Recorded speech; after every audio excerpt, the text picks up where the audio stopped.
Welcome back to the You Weren't There podcast where we talk about sports and lifestyle. Of course, you can follow me, your host, at Mia Was Here, 5 underscores. Mia Was Here, 5 underscores on IG. Mel, give me your info. You already know it's your Melly baby. What's up, gang? Follow me. Yo Melly baby, that name. This nigga's always in a gang. Never seen this nigga in a gang. He think 'cause he live in Forest Creek, that make him a gang member. He doesn't. Man, they It know me doesn't. though. It doesn't. And you're not. But anyway. What's up? What's up? What's up? I'm really about that gang shit. What you want to do? Wow. Boy, I'm gonna put my hands on it. So listen, we're gonna do a quick show for you guys today. We happy to be back. Make sure you follow the You Weren't There podcast on IG and TikTok. Remember, You Weren't There podcast, and also make sure to like, comment, and subscribe. So the first thing we get into this week, let's get right into it. Ryan Garcia. So Ryan Garcia was expelled from the WBC this week for racist remarks, and that's outside of the 1-year suspension, as well as the 1.5 million that he had to pay Devin Haney as a result of coming in overweight. So I sent you the link. You heard the comments. He said he hated niggas. He said that he hated Muslims. He said that no nigga was going to control him, etc., and was then expelled in the midst of an existing suspension. What you thinking? Like my father used to tell me, some people just need to just shut the fuck up. If that's how you thinking, keep that shit to yourself, bro. Yeah. And especially when you already in trouble. You already in trouble. Is he Hispanic or Mexican? He's Hispanic. For sure he's Hispanic. So you say you hate niggas. Garcia. You are a nigga. Yeah, you came in on a different fucking boat, but a boat nonetheless, nigga. I came in the transatlantic, slave trade. Your ass came in on a different type of boat, but you still came in on the same motherfucking boat. We are together in this. I don't understand. Like, cause you know what this reminds me of? This reminds me of that podcast of the Hispanic guys who were talking about, oh, we didn't feel represented at the Not Like Us concert. Where were the Spanish people? As though there is not some separation in our struggles, but we should be all in this shit together. Especially when you're talking about the sport of boxing, which is all blacks and Hispanics as far as who runs that sport, and you're trying to get back to the top of it. The whole situation to me was just crazy. Cocaine's like that he created that kind of separation when he was just sucking Tank dick 2 weeks ago at his fight. Pause. Cocaine's a hell of a drug. No pause. He was definitely sucking that. Cocaine's a hell of a drug. He's on cocaine. It's very clear to me that Ryan and now he's not fucking with Oscar De La Hoya. Yep. They both on cocaine. Cocaine makes you hate your friends. So, hey. You know what's crazy to me? It's like the WBC, one of the first things that they talked about was that they have offered Ryan help several times for not only, his substance abuse issues, which were clear coming into the fight with Devin Haney, but also for his mental health issues, which I think were in question before that fight with Devin Haney. You and I was talking about that, how he was acting. Ryan is young. He's maybe 24. How you going to do mental health at 24? What you mean? You're a millionaire. So you think you don't have mental health struggles at 24 because you have money? Let me get your money and I'll show you what mental health is. I 100% agree that money can buy happiness, but you have to kind of already be happy to be able to do that in my mind. Like if you're a happy person and then you're a happy person and you pull and then you get money, I think you good. But I think if you're already miserable, right? And your misery has nothing to do with like your financial situation alone. There are other factors within you that are affecting that.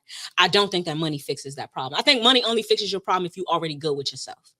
And it's very clear to me that Ryan has some issues with himself. And I think for real, the proof is how the spiral has been occurring since the Tank fight last year, right? That fight was 16 months ago. And it just seemed like it ruined him, right? It damaged his self-esteem. It rocked how he saw himself. I think he legitimately walked into that fight thinking I can beat this guy. And throughout the course of the fight, he looked very good. Even Tank, when they asked, I said this so many times before in the show, when they asked Tank how he felt following that Ryan Garcia fight, he said relieved.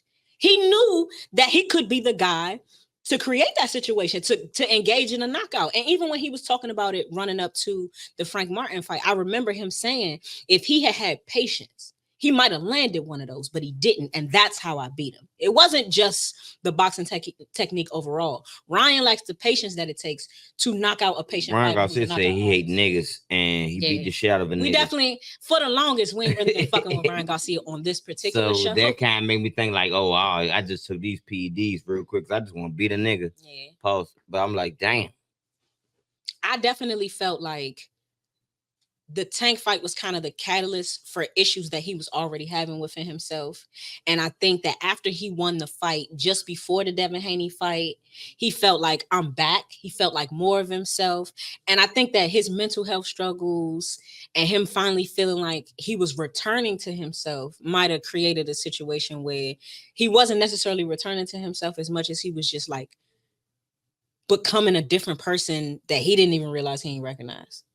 I don't know. But I mean, we're not fucking with Ryan Garcia. We're not making no excuses. Yeah, we're not whatsoever. fuck that nigga. It's fuck Ryan Garcia, but we still hope that he get the help that he needs. We don't never want to see a nigga take. Wish I was 24 with $1 million. Yeah, for sure.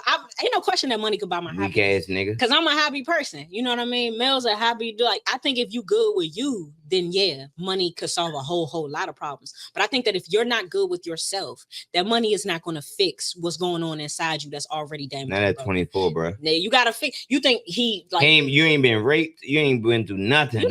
Like you don't know that. He never said it, but that doesn't mean that it didn't happen. And that's not fair. We're not doing that on this show. What we're not going to do on this show is say that just because a person never told anybody about the pain that they suffered doesn't mean it didn't happen. So you 24 and you got millions of dollars. Nigga, get your shit together. Money ain't never bought happiness if you ain't already happy. But shout out to Ryan Garcia for being an asshole, for ruining his life and possibly his entire career.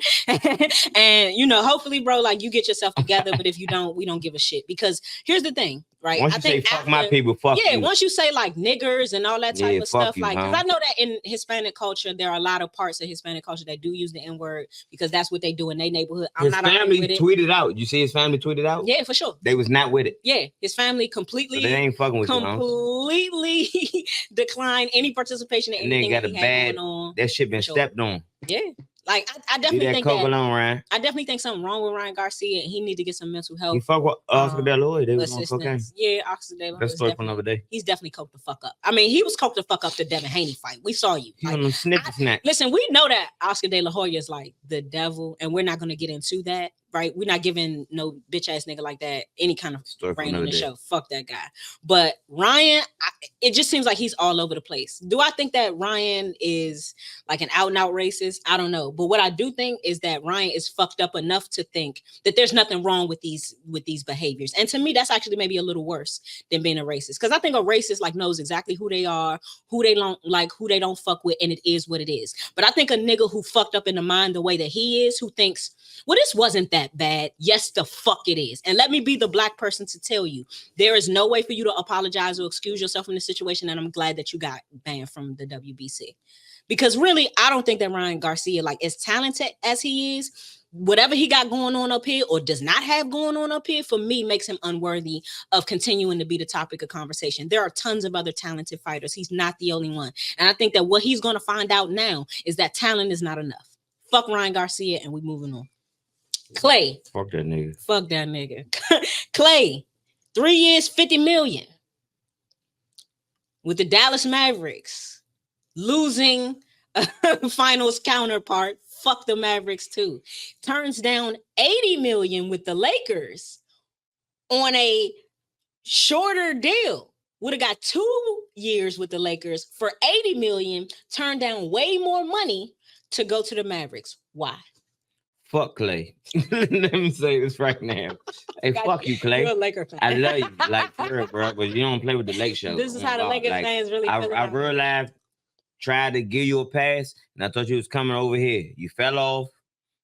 You had your chance to come back, get your team together. You about to go to the Mavericks? What do you think? You about to be a catch and shoot nigga?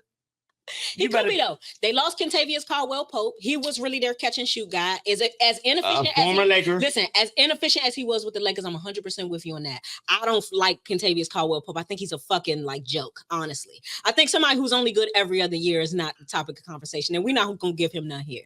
But they did use the guy that you know. Hey, pause. Hey, Klay, you better drop your nuts this season on God, because you was trash this year. I'm gonna be honest with you. I mean, he averaged what, 25?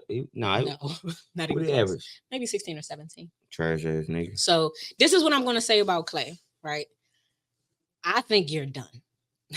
You think he's done? I think he's done. And I think it's bigger. Mental. Yeah, I think it's mental. I think it's so much bigger than the injuries. Because I think he proved in the year that the Warriors won the championship that he could be helpful, that he could be effectual. No, he's never going to be Splash Brother Klay again. That time is over. It's done. You're never getting back there.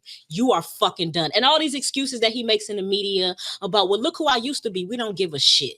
Fuck who you used to be. You ain't him no more. And I don't think that him passing up an opportunity to go with the Lakers was a good idea. I will say that. But I think that if he can restore his confidence mentally, I definitely think that he could be a highly effective piece on the Mavs, because I think that he gives them an additional shooter, because Kyrie is really more of a mid-range shooter. Luka is definitely a three-point shooter and very effectual, but they know to guard Luka a certain type of way. And the Celtics figured out very quickly and very efficiently how to guard Luka in a way that makes him ineffectual to the team. So I think, like, if you're gonna double team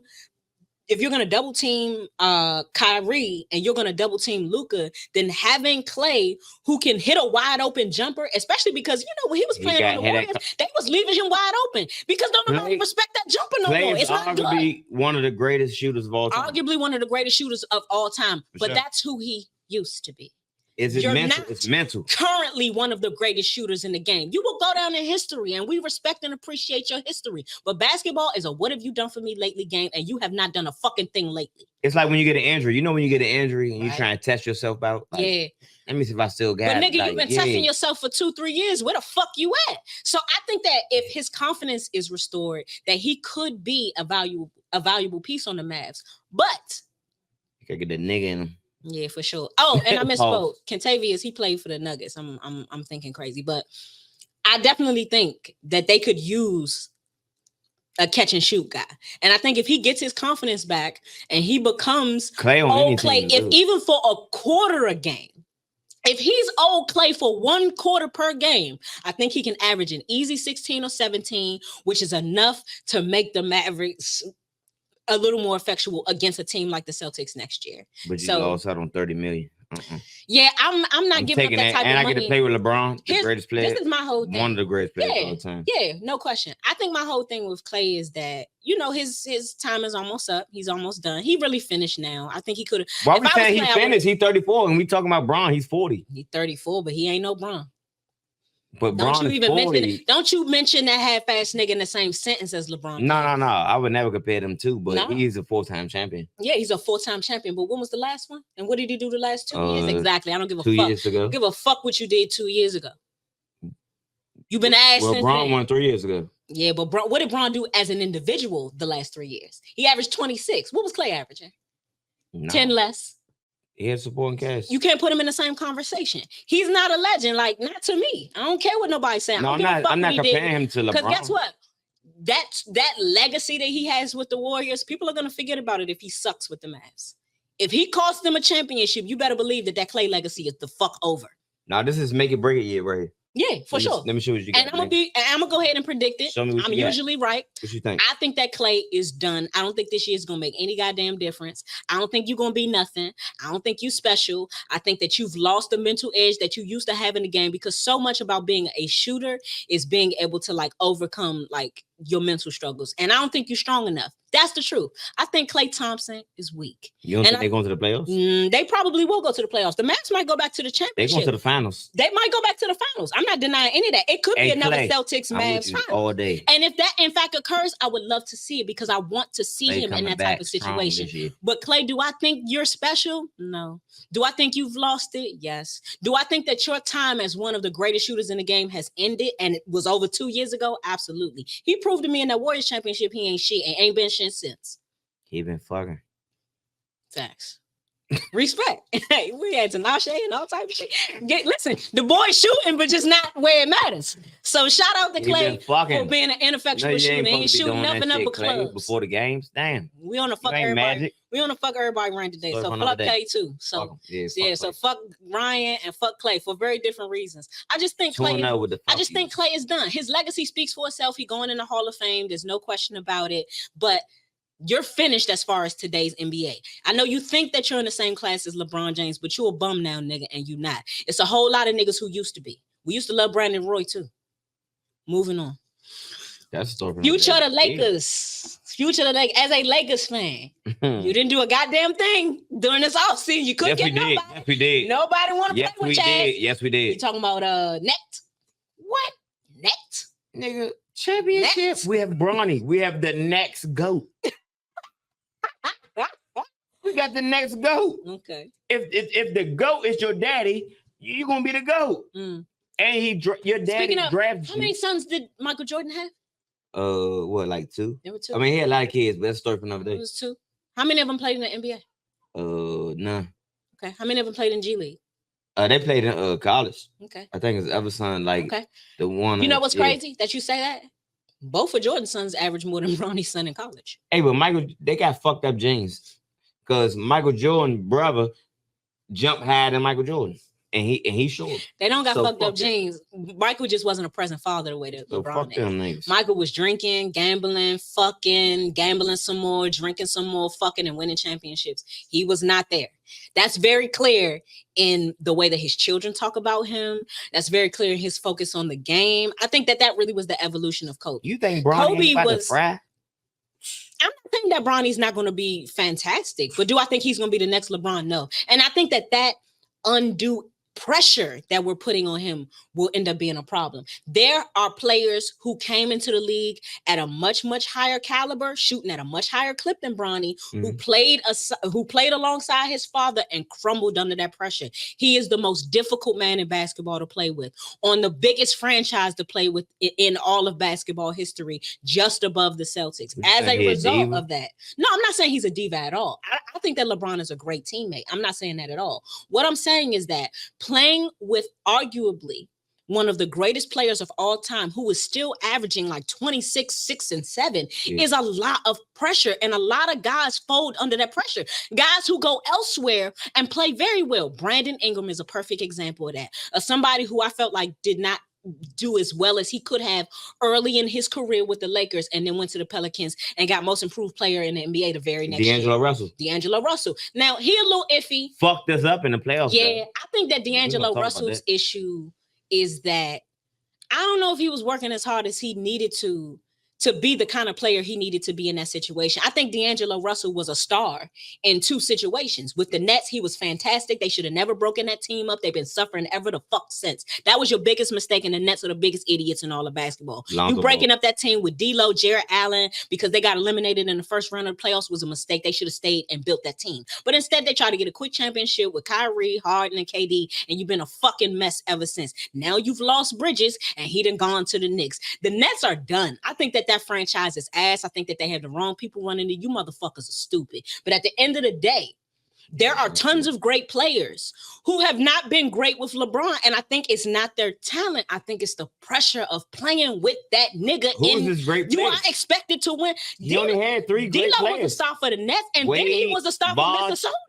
He was a star for Minnesota before he ended up getting traded again. He was very good for Minnesota. When he played, he played with Cap. He played with not Cat. He played with Cat, and I think Jimmy was on the team at the time. So I mean, he played on some really good teams and was very, very important to those teams. I think that those teams made mistakes letting him go, and I think that the confidence thing becomes a factor. I think it's pressure. Playing with LeBron is a lot of goddamn pressure.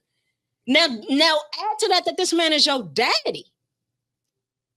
The expectations are through the goddamn roof. And I just think it's unfair to put that kind of pressure on him. Do I think that Bronny could be something very special? Absolutely. I think in high school, he had a lot of the tools. Do I think he could come out here and be one of the greatest players of all time? No. But do I think that he could go out here and be a fantastic role player? Or Juwan Howard? Who's been playing basketball with his whole life? Why not? Who's been playing with basketball his whole life? No question. But that don't mean that you can go out here and get it done under these lights. That's what I'm saying. You're being able to be a fantastic basketball player does not mean that you're able to show up when them lights come on. And that's the difference between the goods and the greats. Every player in the NBA arguably is a good player. The difference between the goods and the greats is how you show up under them lights. And a lot of those guys are frail under them lights. That's cool. LeBron gonna make sure he good though. Yeah, I think he just signed that extension. So I'm gonna be honest with you. Just with LeBron on that team, he gonna see it through. Just with LeBron on that team, you're going to a playoff. There was a time with LeBron being on the team, you would have gone to a championship, but he's 40. That's the only reason it's not not still true. It has nothing to do with his skills. The only reason that LeBron is not a guaranteed chip going forward is because he got older. And he does not have the support. We ain't got the pieces. You ain't got the pieces, which is crazy because I feel like there's so much hype around Austin Reeves. I feel like he's mediocre at best. Also disappears when those lights are on. I'd trade him. I would have traded him. Bruce Brown, was that his name? Trade him. I think you did trade him. I thought that was a bad idea, actually. I thought you should have developed Bruce.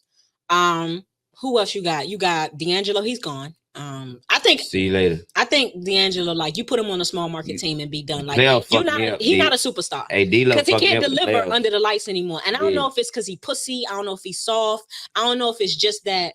Ever since you just told, you never sold me as a man. You told on your man. Yeah, that's true. Yeah, that's true.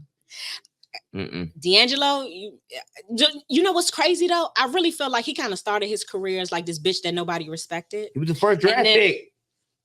He started his career as this bitch that nobody respected. And then I think that when he moved to the Nets and then to Minnesota, I thought that he was very special. And I felt like he was beating a lot of those allegations. But as soon as he got back to the Lakers, we were immediately reminded that you still pussy.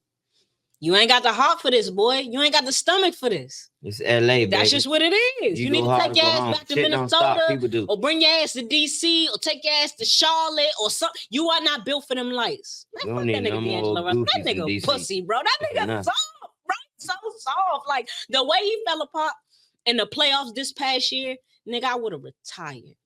How fucking humiliating that they stuck beside you, believed in you, gave you playing time and the ball, put the ball right in your hands in exactly the positions that you wanted it, and fumbled it. What a fuck D'Angelo Russell. Fuck D'Angelo Russell. We on motherfucking streak today. Fuck that nigga D'Angelo Russell too, boy. You soft. It's not your talent, it's your heart. Fuck him. Moving on. Tatum. Our 2024 champion, but not our finals MVP. Shout out to all the light-skinned niggas out there in the world. We winning. Yeah, shout out Tatum shout out to y'all light-skinned people. What we got, 314? I don't know. I can't relate to that light-skinned shit. Yeah, he got Anyway, start another day. Look at me on the camera. I look brown, don't I? You look a little darker Mocha. Than me. Yes, Lord. All right. Jason Tatum signs his 5-year, $314 million deal, including a player option in his last year. And I'm pretty sure he got a no trade clause. All of that. But here's the other thing, right? So Jaylen Brown was the highest paid player in the league prior to Jason getting his deal. So Jaylen Brown got 304. Yeah, he got about 304. Jason got 315. They had to pay Derek White, of course. He got another 100. I think he got 160 million, give or take. Here's the thing. Celtics will be paying out $1 billion in player salaries over the next 6 years. God damn. $1 billion in player salaries over the next 6 years between Derek, Jaylen, Jason. They had to pay Pritchard. You don't want to lose him. He's fantastic coming off the bench, and you can count on him in late game situations when your guards need a break. So $1 billion over the next 6 years is what the Celtics are paying out. Is that worth it? Fuck yeah.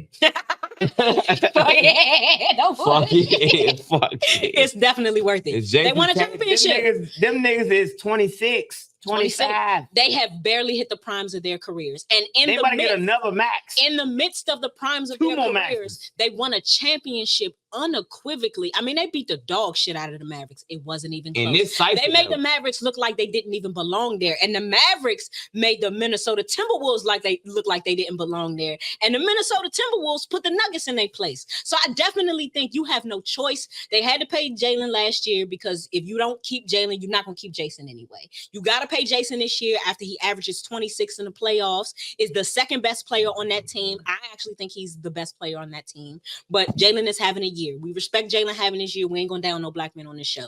Jaylen had an incredible year. He really stepped up. He became everything that we say he wasn't in a lot of these previous playoff situations. He had the heart that it took, the mental fortitude that it took. He delivered every single game. He was very special. Now, there was a couple plays where they traded Marcus Smart. That's the best move. They traded Marcus Smart. I didn't like that move. They wouldn't have won if they had Marcus Smart. I love Marcus Smart, though. I really thought, and everybody disagrees with me on this, but I definitely felt like Marcus Smart was kind of the heart of the team at the time. But did they need him? Absolutely not, clearly. Too many ball hands. Yeah. I like Marcus Smart, and I thought that he added like an intensity to the game that at that point in their careers, those guys just didn't have. Because let's be honest, Jason and Jalen, they were soft for the longest, which is the only reason they wasn't winning championships, because they've had this talent for a long time. Now they have developed, they have grown, they have become some of the best players in the game, ain't no question. But I think the heart, it took some time. Now they showed hella heart this whole year.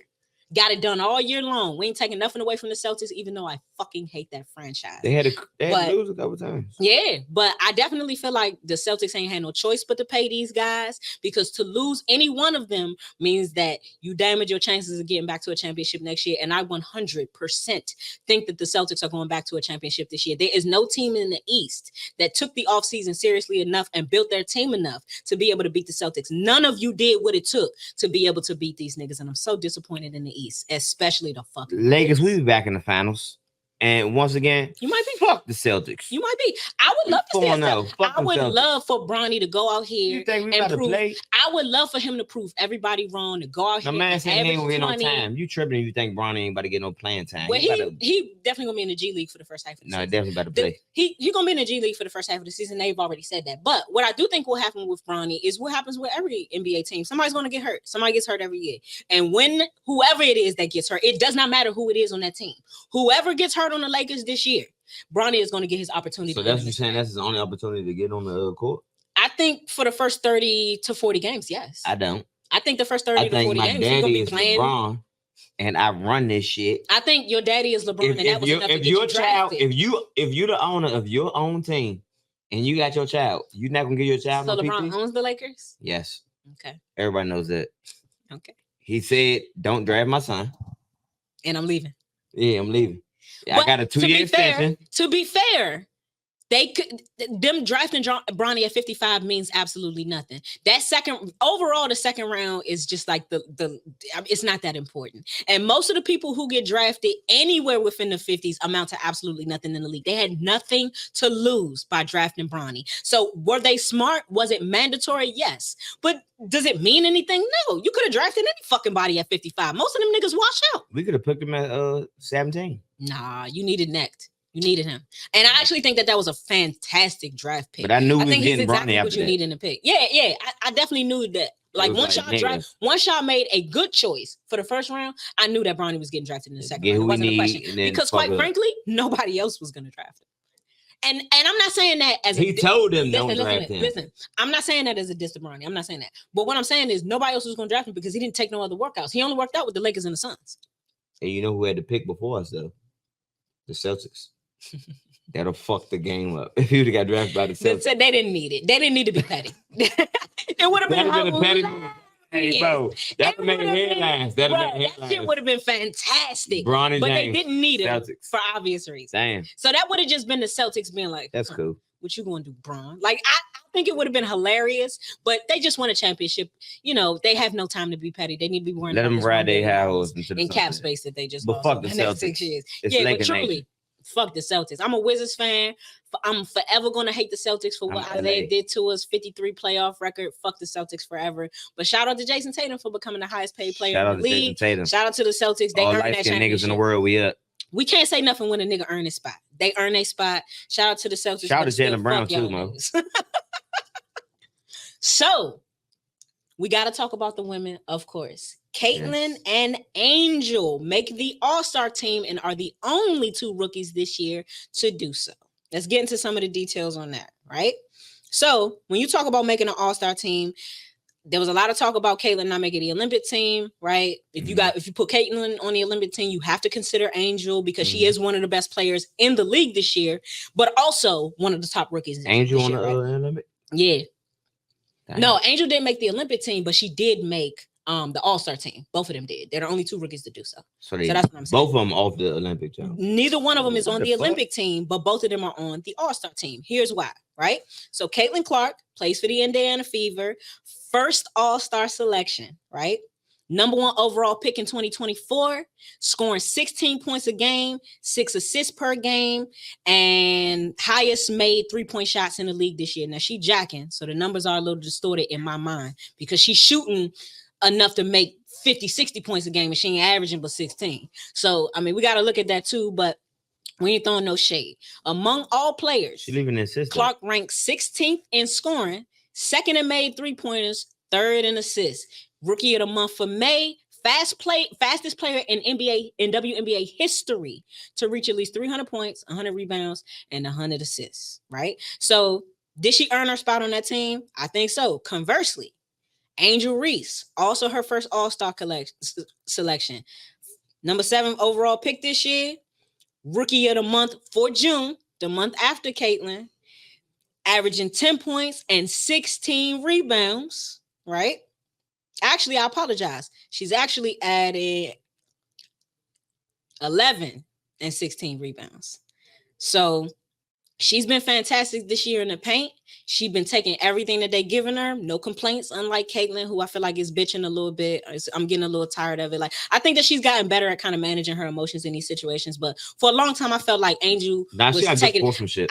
I felt like Angel was taking it on the chin, like a G. Like, I felt like she really was like, this is going to make me better. Knock me down as many times as you want to. I'm getting back up. Whereas Caitlin, I felt like she went into a lot of those earlier interviews and it turned into like, it's just getting really aggressive out there. Are these even basketball plays? It felt very white. What? I don't want to say it. I know. I don't want to. I know. But it was the whitest shit she's ever done. Was like complaining as Angel took that on the chin. So I have a little more respect for Angel. But shout out to both of them for making the All-Star team. A couple other notable names on the All-Star team this year: Alyssa Thomas, who plays for the Suns. This is her 5th All-Star selection. Why do I keep saying collection? I'm tripping. Asia Wilson. Yes. Two-time MVP. Shout out to Asia. Shout out to Asia. All-Star selection. We're Asia Wilson stand account here. So we're gonna run off some of the numbers. 2-time WNBA MVP. 2-time WNBA Defensive Player of the Year. 3-time All WNBA First Team Selection. Won a gold medal at the Olympics in 2021. Western Conference Player of the Month for May and for June. Averaging career highs in points, 26.9 a game. She getting NBA numbers for the motherfucking record. Asia Wilson is averaging as much as LeBron James. Let's keep that in mind when we talk about the numbers. Rebounding, averaging 11 rebounds per game, averaging 2.3 blocks per game. Leads the league in points and ranks second, just under Angel Reese, in rebounds and blocks per game. Special. Shout out to her. Special. Asia's special. So Asia makes the All-Star team as well. So did I mentioned Alyssa Thomas. Shout out to so did Jackie Young, who also plays on the Aces. Diana Taurasi, we love her. This is her 19th All-Star selection, if I'm not mistaken. She got 6 Olympics. It's her 6 Olympics. For sure. 6. We never go. This is also a Diana. You'll never see that again. For sure. This is, I believe, her 19th All-Star selection. 40 years old. Shout out to Diana. I think maybe around 20 is when she'll probably retire. So she'll probably play one more year basketball, make her 20th All-Star appearance, and then maybe retire from the game. Also, Diana is going to the Olympics this year along with Asia. Yeah. Again, those were choices that, maybe from a marketing standpoint, you should have included Caitlin, but from a playmaker standpoint, you're talking about including a girl who's averaging 16 when her predecessors are averaging 26. They should. She averaging. I'm gonna be real with it. Caitlin is averaging WNBA numbers. Asia is averaging NBA numbers. She's playing. Asia is playing as well, averaging as much as any All-Star in the fucking NBA. They all should have been in the Olympics, though. Yeah, I definitely think they should have put Caitlin there, but only from the marketing. Only from a marketing perspective, which we talking about. Like, I still stand by that choice. I definitely think that from a marketing perspective, when you have the opportunity to share and expand the game with the entire world, there's just not an opportunity you miss because you only get it every 4 years. And you have no idea what her career will look like 4 years from now. Things happen. Tomorrow ain't promised to nobody. For sure. And injuries happen all the time. They ruin careers. So to not include her on the biggest stage in sports, maybe not necessarily the biggest stage in basketball, but to not include her on the biggest stage in sports to me was still kind of crazy. But they were smart enough to put her on that All-Star team. So shout out to the WNBA for making some good choices. Shout out to the W. I love the W. Keep doing what y'all doing. And they've had I love the way the W moving. They've had a great year. It's exciting. It's fun to watch. I would argue that the WNBA was equally as fun to watch as the NBA. I've loved it. I think it's been a great year. You're not agreeing with me? You gonna take a sip? I gotta take a sip on that. Shout out to the W, man. I'm loving the ladies right now. The ladies and everything, they killing it. I might be a little biased. I admit to that. In rap and basketball, ladies killing it. For sure. I loved it. I thought it was great.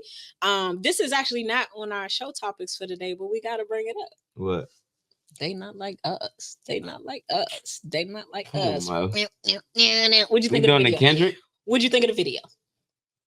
I ain't even heard. I didn't even watch that. You didn't watch the video yet? Nah, I seen like clips. I seen like clips on the jump. Because it's been all over the internet. Yeah, I seen like clips, but you didn't sit down and watch it yet? Nah, I didn't really watch it. I sat down and watched it. I thought it was entertaining. He took a couple of kind of like obvious shots at Drake, but really more than anything, I think the pinata. Yeah, the owl pinata. He did a couple moves in there that Drake has done. You the nigga from the hood. Nobody know you. I think really you rap about the trenches. Yeah, I think really more than anything. Nobody know Kendrick and Compton. The whole hood came out for that video. Man, because he's a rapper. Is that he's what it is? He's a rapper. That's how they know them. You walk down the block, nobody know Kendrick, and they ain't no disrespect. That's crazy. I'm just telling you, if I walk down my street, somebody gonna say, "Hey, man, the Kendrick disrespect ain't nobody from this yelling, nigga hey, is Kendrick." Crazy. This nigga hate Kendrick the way I hate. I ain't trying to sound biased though. Go ahead. My bad. Go ahead. You what? Say that again. I ain't trying to sound biased. You're not biased? No, I'm just a nigga from Compton, and nobody ever seen you out of Compton, and now you bring all the Bloods and everybody out. Okay. And you ain't even one of them. Okay. And the only way you recognize is because you a rapper. If you was a regular nigga, who are you? Okay. We definitely got to get Dre and you on. Fuck Kendrick. That's every phone out. Fuck it. We're not on agreeing on that. Yeah. We're not going to fuck Kendrick over here. I am. I like the video. I am. I like the song. I'm in support of Kendrick. And quite frankly, I think the real testament, I said it before and I'm going to say it again, the real testament to Kendrick's domination in this battle is that as a Drake stan, everybody know that about me. You know that about me. As a Drake stan, I'm looking at the boy way different. So you thinking like you still talking about the rap beef? You told nah, I ain't talking about the beef. I'm talking about Drake as a man. I'm looking at Drake as a man differently. I don't give a fuck about these niggas' personal life. They all goofy. Respect to nigga painting his nails and shit. I love Drake to death, but he painting his nails. I love. I agree with you on that, and I will say this right because I think that this needs to be said because it's not said often enough. The truth is that none of these men are heroes. These are not men that your children should be modeling themselves after. I got respect for Kendrick. I got respect for how he swung and won in this battle. I think that Drake is still a very talented artist, right? But these niggas ain't heroes. And we're not going to sit on this show and pretend that they are. Y'all are rappers and fathers, whether you there or not all the time. We ain't getting into that. But, you know, the bottom line is that you niggas ain't heroes, especially not to me. I don't think that what you've done up until this point in your career makes you anybody's role model. But shout out to Kendrick for winning the battle. You know what I mean? And he looked like he growing, he expanding as a man. He trying to do it better. Shout out to that man for keeping his family together. You know what I mean? Not every relationship, you know, results in a marriage, and not every marriage stays together. But Whitney was in that video. They were sea-walking together. He keeping his family together. And that's a hell of a lot more than I can say for Drake. Is he a Crip? Nah. So why are you sea-walking? He's a Pyru. So. Yeah, you get on here and say some crazy shit. Listen, the views and opinions of Melvin do not identify with the views and opinions of me or what's here today. The views and opinions, let me say it again. The views and opinions of Yo Melly Baby have nothing to do with the views and opinions of me or what's here, and we do not stand by any of his statements or take credit or accountability for anything that is going to come out this light-skinned nigga mouth. You going to say what you got to say. Kendrick is a Pyru. It's a very real gang. We respect everybody here. We got love for everybody here. He ain't with him now. Okay, we got love for everybody here. Who can vouch for him? Call Wack. Okay. Call Wack 100. Okay. Well, fuck he the only one that can vouch. Right that's it. Fuck Wack 100. We gonna say that for sure. That nigga's weird. You are weird. That nigga's weird. Moving on. Shout out to the C's and the B's though. Okay. All right. You piss me off. I give everybody love. Bro. You piss me off. I love all the gangs. You piss me off. All right. We got to get into it. Power. Man. That show on TV and the idiots at Stars who canceled it. You niggas suck. Power. Season 5 episode premiered. Spoiler, we're going to talk about it. So if you haven't seen it, you might want to turn the podcast off now. Episode 5 premieres. We're now entering the half-season break, which I always think is a really great thing on shows like Power. Scandal used to do it because what they're actually doing during that mid-season break is filming additional material. So to me, it gives them a great opportunity to really close out the show. I'm going to let you say everything you want to say about Power. I will chime in on my opinions next. What you got? I'm on the second season. I just want to let everybody know I'm on the second season that's coming out September 6th. So make sure y'all tune in to Power. And make sure y'all follow You Weren't There podcast because I'm going to be on it. For sure. And I'll be on Netflix in August on the Untold story. This is unlike yours, man. That's 30 for 30. Nah, bro. Debbie better tell this nigga. I'm really going to be on Netflix in August. I like Power, but... Nah, for real. Make sure y'all tune into Untold. They got a story coming out on Untold on Netflix. Y'all know they the ones that did Malice in the Palace. They're the ones that also did the hockey story, right? The guy that had the mob ties, Drake wore the jersey and one of his pictures on. They did some amazing and incredible stories about sports, which is that Untold program. I will be on there in August. We're gonna be talking about the Wizards and Gilbert Arenas. So make sure y'all tune into that in August. We're gonna get you more details. Shout out to Gil, one of my favorite Wizards ever. My second favorite Shout out to Gil's Arenas, the whole podcast. My second favorite Wizard of all time, right under John Wall. We know this is John Wall's stan account. I love John Wall. I respect all that he did for the city, not only as a basketball player, where he was absolutely incredible and a 6-time All-Star, but what he did for our children. He made sure that kids had school supplies going back every year. During COVID, he was paying people's rent. He was a philanthropist for our people, not the kind that's just looking for a photo op. Yeah, shout out to John Wall, man. Niggas thought he was from DC. He was a real philanthropist, not the kind of philanthropist that's looking to get on the news for it. He never cared about publicity or anything like that. You never saw all the things that he did outside of like his foundation posting on Instagram, but he did for our people. He cared about our people, and more important, he cared about our kids. So we ain't gonna never let nobody get on here and talk no shit about John Wall. Why he's not on the Wizards right now? Right now. Like he couldn't come off the bench for you niggas. He in the league, but he out the league. No. Yeah. That's what I'm saying. It's no reason he couldn't play right now. You're crazy. The worst fucking team in all of the NBA. Crazy. I ain't gonna hold you. And you didn't draft shit. You think Alex Sarr? Hey, Lakers. Not getting into John Wall, baby. I take John Wall on the Lakers right now. I swear to God, I put John Wall on the Lakers right now. You tell me you don't think that John Wall can make an immediate difference? You let him come off the bench? He don't care about being a star, which is the bullshit rumor that's happening. John Wall is not pressed to be on a star on a team. You could easily make him come off the bench for any team in the NBA, and he gonna come off the bench. He did that for the Clippers. When he played for the Clippers, he was sharing minutes with Reggie Jackson. Reggie Jackson was averaging like 15.3. John was averaging 15.6 until he got the abdomen injury. There is no reason he couldn't play on an NBA team right now. But that's a difference. We're gonna have like one show for another day. We're gonna have one show dedicated to John Wall. I'm telling you, y'all know him. Shout out to John Wall, man. We're gonna have a John Wall episode on here. We're gonna talk about the highlights. We're gonna show clips. We're doing that. We might do that next episode, man. But right now, Power. Let's get into it. Oh man, let me tell you something. Okay. Hey Mo, I'm gonna try to let you talk and not interrupt you too. I'm working on that. Hey, no, it's cool. I'll let you do your thing. Motherfucking this bitch. Which one? Diana. Fucking bitch. I'm sorry. My bad. Excuse my language. Not Tanya. No offense. Not LaToya Tonadeo, because we love you. Your acting has been fantastic. Yeah. You at them dinner tables, bitch. You special. Yeah. You doing more at them dinner tables than I might say Mary been doing the whole series. If we being if real. Somebody hates your character as an actor, that means you're doing a good job. That means you're doing your job for sure. So, and we fucking hate Diana. So bitch. Bitch line. I'm sorry. I had to say it. Go ahead. Oh, go ahead. Nah, the bitch line. You want? Bitch, let me tell you something, bitch. That ain't my man, son. Baby.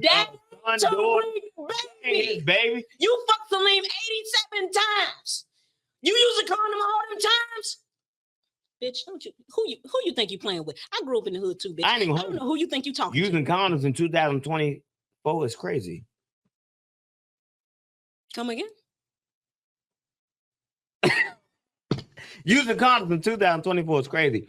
Tyreek is not using them rub dubs. Are you using rub dubs? That's a story for another day. But look, listen. At the end of the day, ladies let me and gentlemen, tell you this. The AIDS rate in DC is 1 in 10. Why did somebody say that yesterday? Who the fuck is talking about some AIDS rates? But anyway, look, Diana, she fucking two different niggas. You don't know who nutted in her.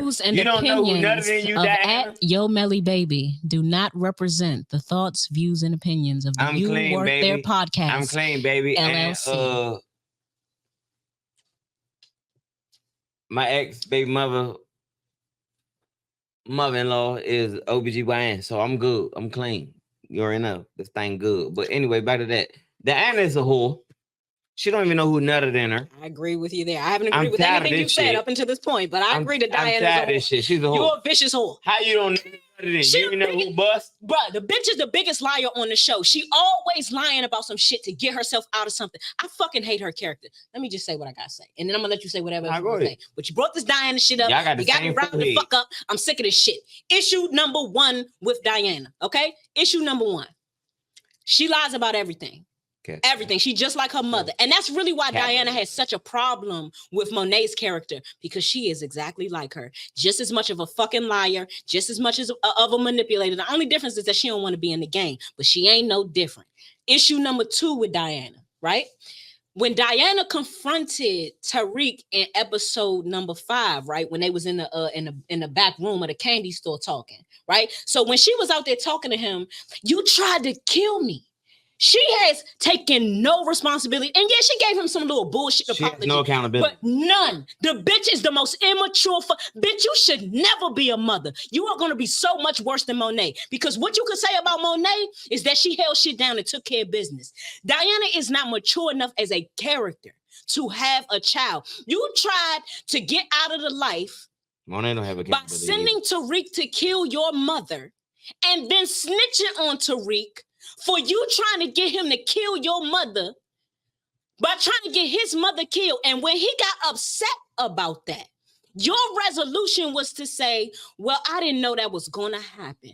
He said the same shit to Effie. What the fuck you mean you didn't like? Because Effie and Diana are both the worst bitches in the world. Effie thought that she made up for trying to get Tariq killed with Noma by telling him about the daughter. Bullshit. Diana thought, well, I didn't know it was going to happen like that. It's not my fault it went so left. I didn't know she was going to try to kill your mother. 2 irresponsible, no street sense having bum butt bitches who take no accountability for the fact that they be out here ruining life. Diana and Tariq, and Diana and Effie, they are life ruiners.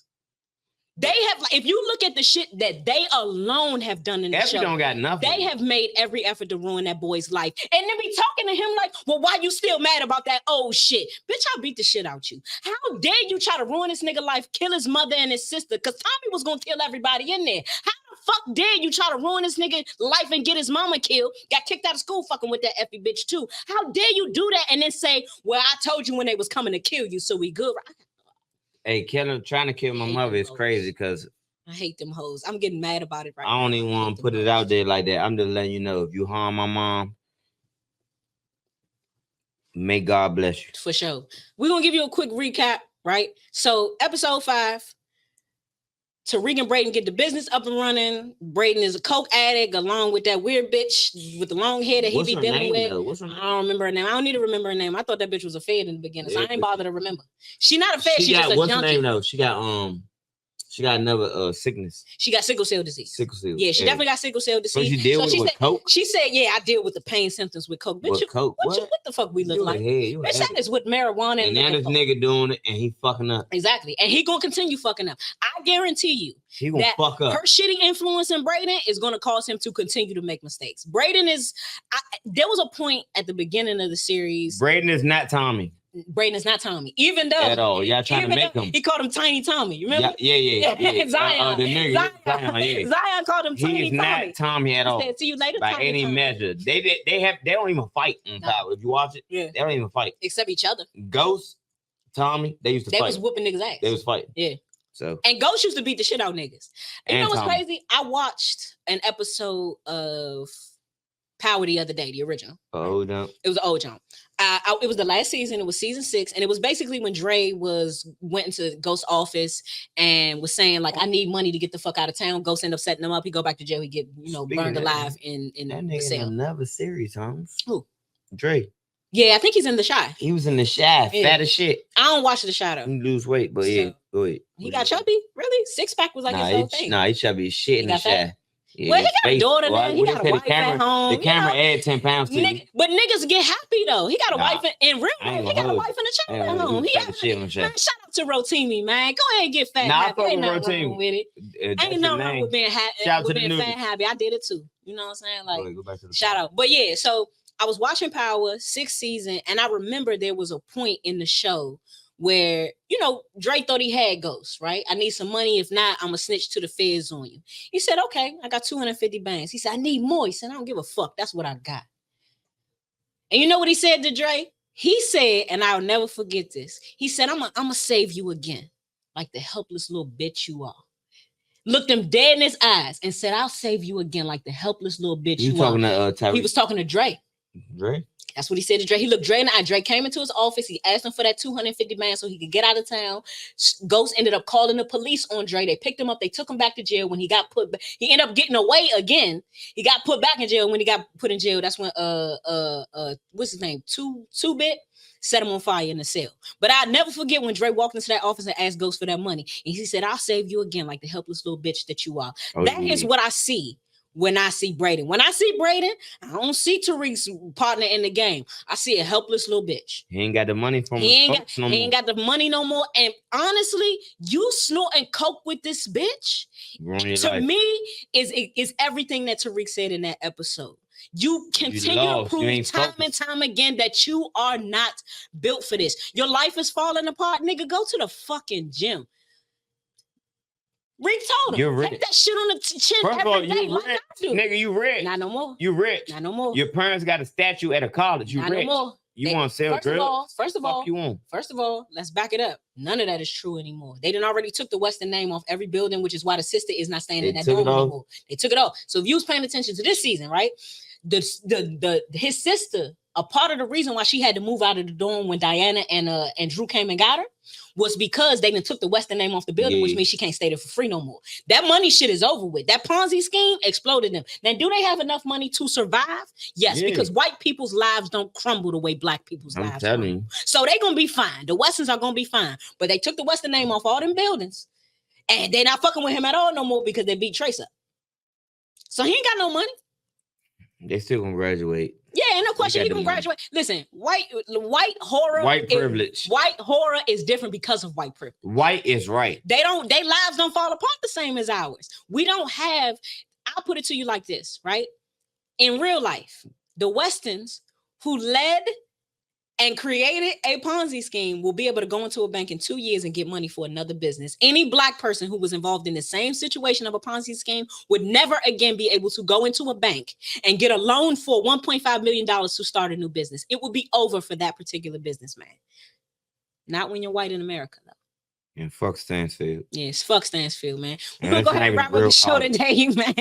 We appreciate you guys tuning in every week. We got a brand new show. We know we missed last week, but we got a brand new show happening next week as well. Make sure you like, comment, and subscribe to the You Weren't There podcast on YouTube. Make sure you follow You Weren't There podcast on IG as well as TikTok. And make sure you follow me on IG at Mia Was Here 5_. Melly. Why you got 5_? Well, I don't know. It's a lot. It's a lot. I'm gonna keep my shit real simple. Follow me at Yo Melly Baby. You want me to spell it? No. All right, bet. Yo Melly Baby on Instagram. Y'all already know what it is. Hey, gang, I love y'all. Appreciate y'all. Keep supporting the podcast. You Weren't There. We out here, baby. We appreciate y'all. We love you, and we'll see y'all next week. Turn up. Be safe this weekend.